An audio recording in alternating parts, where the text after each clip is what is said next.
ndikafamba mumumvuri werufu, handina chekutya, munondichengeta. Kunyange ndikafamba mumupata werufu, handivhunduke, munenge mundeni. Iwo ndonganikodza makandikundisa, kana ndine mivo ndiri mukundi.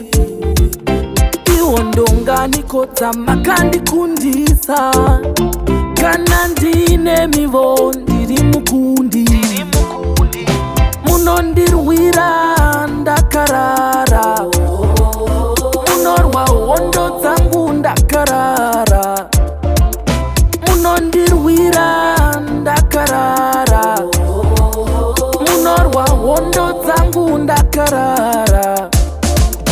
Munondirwira ndakarara, munorwa hondo dzangu ndakarara.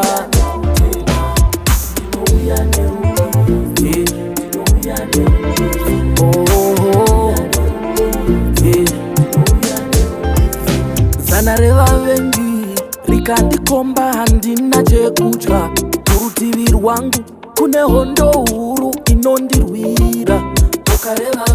Boka remapere chinobudirira. Iwo ndonganikodza makandikundisa, kana ndine mivo ndiri mukundi. Iwo ndonganikodza makandikundisa, kana ndine mivo ndiri mukundi. Munondirwira ndakarara, munorwa hondo dzangu ndakarara. Munondirwira ndakarara, munorwa hondo dzangu ndakarara. Munondirwira ndakarara, munorwa hondo dzangu ndakarara.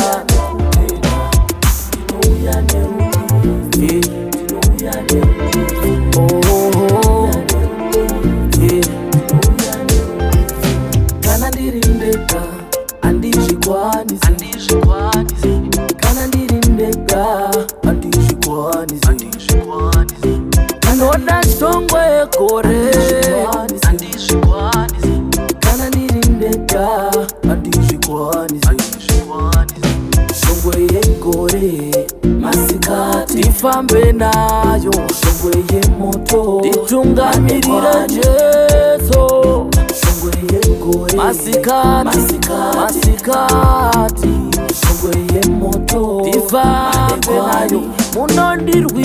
Munondirwira ndakarara, munorwa hondo dzangu ndakarara.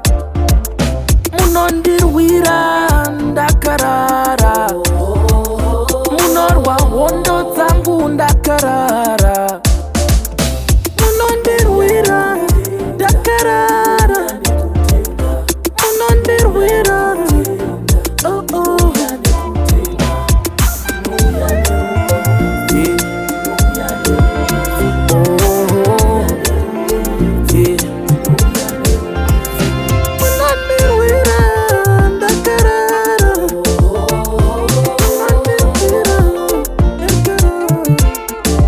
Timber.